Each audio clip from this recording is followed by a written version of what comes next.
We're talking about the 62 MAS today. I uploaded a podcast about it. I put in a request with Apple to load it to their thing, but I haven't heard back yet. But we discovered that one of the greatest things in life is there's always time to learn more things.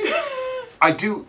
There's misinformation, sort of, on the podcast. But I swear I saw it personally, myself, with my own eyes. I want to go and dig in secure storage. Not that I don't care about being wrong. I just want to be correct. But I swear I saw a 62 MAS dial, 6217, 8001, that actually the dial code said 62 MAS on it. I swear to God I saw that. But we can't find an example online, and And research says that that's what Seiko had in their catalogs in the early 70s. When I have code. Yeah, and so if I'm wrong, great. Then that means I learned something and I did something in a dream. Yeah. So he said in the podcast, he said that I asked why it's called a 62 MAS. And I said, oh, it's because of the dial code. And then I looked at the dial code and I was like, but that doesn't say that on there. I'll need to double check. And if somebody out there has more information, let me know. Sometimes I get an idea in my head and it just becomes sort of fact to me, even if it's not real. It doesn't happen with things like this. And I have a memory of seeing that on a dial. Maybe I did, maybe I didn't. Who knows? So if you have correct information, please let me know. I'm going to take time and I will look through the jobs in storage. I'll pull all the 62 MASs that we have here, and I'll look at the dials and see if they all say the same thing. This one certainly does not say 62 MAS on it. So, anyway, the podcast is on the website. Unlike last week, this week I'll link to it in the, whatever it's called at the bottom, description. Oh, sure. And then eventually it'll if Apple approves it, because it's so racy and risque. That's high octane stuff. Yeah. High octane stuff. When they say they give it the okay, I'll just say something. Then let's go talk about stuff over. Oh there. yeah, we're gonna take a break and we'll go to the bench. Okay. Okay, first, I want to say something. It is spring break. Children are home and trying to murder each other because that's what they do. And also in the podcast, Sebastian is screaming in it because, and I say it in the podcast, that he loves cars. And he put his car down outside and Rocket came out of nowhere and stole his car. So That's why he's screaming like a madman in the background in our podcast. Okay, now we can talk about the watch. Yes, we can. Time to talk about watches. So, well, I don't know really what to say. There's the 62 MAS. This is an original. This is the last of 4, I believe, that I owned. This was the best of all of them. But like the others, it still got sold. This is Andy's watch, which is great. And it's ready to go back to him, though I need to swap the strap on for him. 62 MAS, Seiko's first dive watch. These things, they have a few peculiarities. One of them is that they're unusual for Seiko. The early one like this is they have this green lume, which a lot of people think of Dainey. They think it's a Dainey color, having this this Dainey lume, and rather than this, which is like the Sua lume, which is the sort of bone white. It's one of the things to look for with these. Very rarely, there's a few of these that were done. Where we believe that Dainey was helping out to make these, because there were some casebacks that were made by Dainey that had the horseshoe type, and some of those Dainey ones had the lume could tropicalize, and you'll actually see them be this like beautiful sort of tobacco coffee tea brown. But that's pretty rare. You don't see them too often. Anyway, but there it is in all of its glory. It's an old school watch. They are pretty. I wish they were just a hair larger, but they are. Does that have the bigger crown or the smaller? This is a big crown. The small crown only went with the horseshoe caseback, which was made by Dainey. This is a standard 62 MAS. There's nothing funky or weird about this. This is original. It's all original brushing and everything else like that. It's exactly the condition that I like. Just like this. It's never been like abused or anything else like that. It's got a little bit of patina to the lume, but the marker tops are super nice. You can see the marker tops are really cool. See all nice and shiny there. I know, it's a pretty watch. I don't know why you never really liked these. It just never appealed to you. You don't like the exposed crown. Right, that's what bothers me. Interesting. Well, I'd be curious to see one with a smaller crown to see if I feel any differently about it. Okay, well, that makes sense to me. So one of the things we did talk about is I talked about the main line divers and where they came from. I don't have a 30-meter silver wave anymore. I never wore it, so it got sold. So, but we had the 62 MES, which was made up till late 67, and then in early 1968, the 6105 was introduced. So you can... I can't open this one up and lay it flat, unfortunately. Do you want me to hold it? If you want. And so you can sort of get a sense of, you know, how Seiko approached their loom, which is really nice. And again, you can see one consistent element is Seiko had very, very, very I had a deep interest in simplicity and legibility. These were user-friendly watches. Yeah, but I'd think that because I don't know any better, I would think that one was fake because it's green. And one time you were like, green is fake. Well, on any of the repro dials, sure, in the old repro dials. But as I said, the 62 MESs are the only ones that had this natural green this green loom. You can also tell the difference because of how sort of you can tell the difference by the graininess of the loom. The fact that it's actually got some rumpliness to it. It's how it was done. Nobody has ever been able to replicate the 62 MAS style. Not even Seiko. Seiko's reproduction of it, they couldn't get it right. This is one of the standard reproductions dials that you can get these days, and it's okay. It's not bad. I mean, with tweaking, I could probably make it nice, and it actually looks different enough from the 62 MAS that it's sort of its own thing. Yeah, it doesn't look like it at all. No, well... but you always scream about not having repros or whatever. Well, you know, the thing is, if you make a perfect reproduction, at a certain point, it's not a reproduction anymore. If it's made exactly correctly... We've had videos where you're like, don't get they're terrible. Well, no, where I've had these things is where people have been buying this stuff as original, or somebody's been selling a watch with one of these dials as rare. It's not rare. This is a modding piece. You know, I wouldn't consider this to be anything even close to original. You know, nobody in the world makes these dials. I mean, I wish they did. I wish somebody made truly accurate one-to-one dials like this, but nobody does, not even Seiko. Anyway, so you saw the 6105 8000. Oh, it's over here. And bring that back. So we can see, one of the nice things is we can see the progression of your crown guards, because you're serious about crown guards. No crown guards. Then you have this nice case with these integrated crown guards as part of the case design, which is just a marvel of industrial engineering. Then, of course, the next generation, the cushion case 6105, 8110 or 8119, depending on the market. Wake up. And it's got this beautiful asymmetric case thing. So now the big difference is that here you could still catch on the crown a little bit and maybe manipulate it. Here the crown is actually below the level. I prefer that one. What, this? Yeah. Yeah, it's just such a beautiful case design. It's such a beautiful, and it's also the first one that was truly ergonomic. See, this is just, you know, it's just a watch, and it's got these square edges and flat bits and stuff like that. But this case design with these beautiful undercurves, you have this, it's a big watch, but it doesn't wear like one because of these beautiful undercurves. It's just, it's an exquisite watch. And it's so unique. There's almost nothing in this time that looks like this. The only one I've ever seen that reminds me of it is I actually found on eBay last week for $2,000 a vintage Longines diver.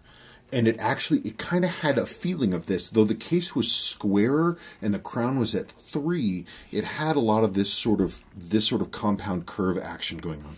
The guy wanted $2,000 for it. I think I like the crown at 4 more than 3, since you have those two there. Well, the nice thing about having the crown at 4, of course, is that if you're wearing it as a on your left and working on your right, it's easier for you to do that rather than having to have a crown at 3 and fiddling with it like this. Also, I'm traumatized from my Vietnam military watch having the incorrect crown because you couldn't find the right one, and it would just, I have bony, skinny hands, and it would just stab me there. No, I know. So I don't like them at 3. No, wait, that one's at 4 that I'm wearing. Ooh. See what I'm wearing? Wow. Yeah, but that's another, because look at this stuff. This is another 6105 8000, and you can actually see how Seiko kept to that design. It said it's a 6009 on the back. Right. This is a 6105 6009, whatever. But look at the case design. Mm-hmm. Look at the crown design. It's like this is the baby brother of that one. No. Okay, and so next then, so you had no crown guards, halfway crown guards, full crown guards, but none of these are screw down. This has this sort of primitive locking pin, and then for the next generation, oh, and a permanently sealed crown. I can rebuild them, but it's a pain in the butt. They were meant to be replaced. And then you have the next generation, the 6309s, and these have a screw down crown with an easily replaceable seal. And the crown, again, then the case size became smaller because you didn't have to worry about wonking the crown, because the crown is screwed down to the case firmly. And so they reduced the size of the case just a little bit.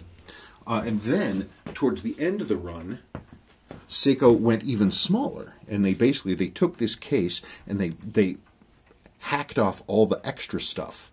So this has a lot of the same, the internals are exactly the same. The crown is exactly the same. I don't like it. But then they just made it slimmer like this. So it's still got ergonomics going on. Like this one has ergonomics, but they decided to just make it all smaller. I don't like it. The slim cases were not made for very long. They really weren't. They really weren't made for long. And of course this perpetuated. And so now, you know, all the later ones are of this style. Oh, whatever. And then of course, so you have these mainline divers going off in one direction. The other way that the 6000 series went was with the 300-meter professional watches like this. 6217 7000. I'm sorry, 6259 7001. Now, ain't that a watch? And this was one of the ones, this model, speaking of reissues, was one of the first ones, of course, that Seiko did reissue in the form of the year 2000 historical collection.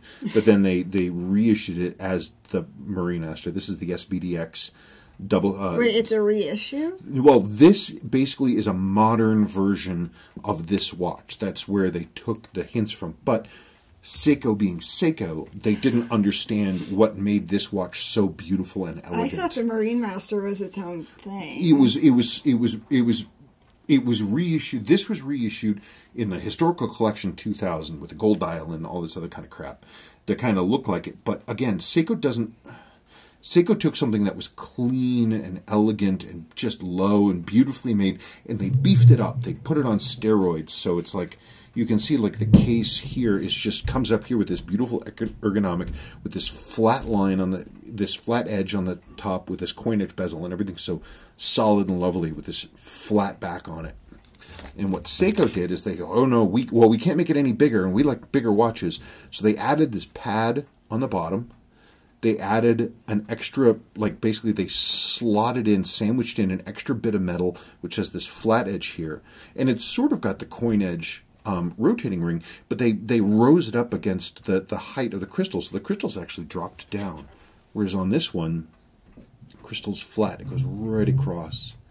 Seiko understood their designing back in the day. And here, I mean, this is, look, this is a great... I don't mind the Marine Master. No, I don't mind the Marine Master either. I'm plus, this is my own watch. I know. I just service this. It's its own thing. I wish that Seiko was a little more attentive to what they did and how they did it.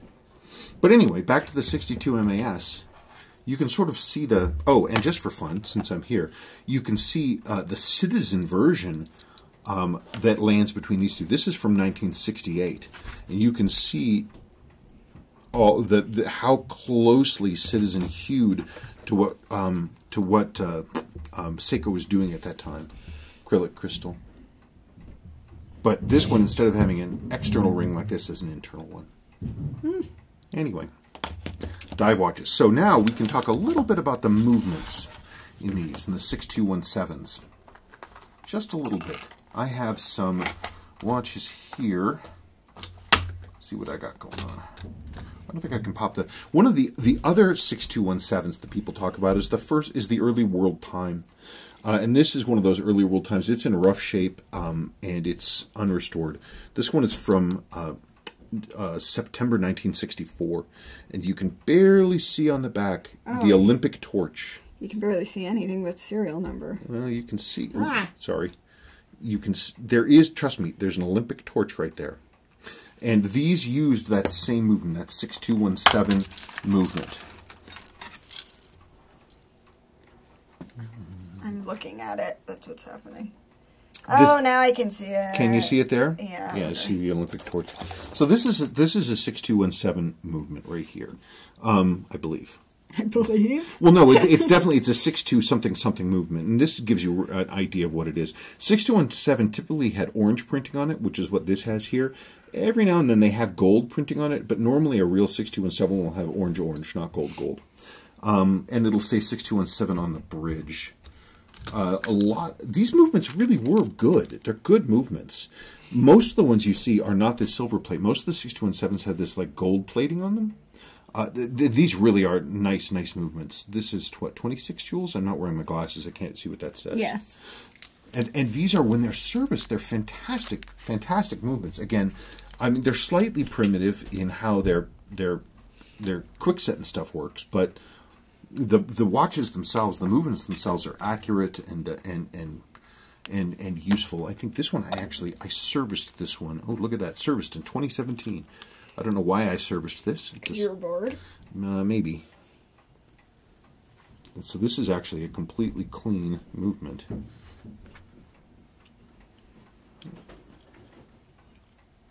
Yeah, it's really pretty. Eaten up case, but the movement's very pretty. Let me. What's the front look like? Oh, this way it's junk. Hold on, I'm looking for a. I'm using this case just to hold this movement. Hold on, just one second. I want to power this one up, and I've got to force wind it. Yeah, this case is not real happy. There we go. Yeah. Why doesn't it work without doing that? What do you mean? Well, because I didn't automatic wind it. These are Seiko's big thing is automatic only. So for the most part, especially in this era, so if you want to test something, if you want to power something up, you can't just sit there and automatically wind. Well, you can. It just take forever. Or you can force wind it right through the screw there, which sits on top of the arbor. Anyway, there it is. Seiko did a nice job. Anyway, that's how those work. That's the deal with those. Yeah, it's literally just a case, just to hold the movement. That's it. I don't know. Did you have any other questions? Not that I can think of. I have a question about the Marine Master. Sure. Okay, so I feel stupid. No.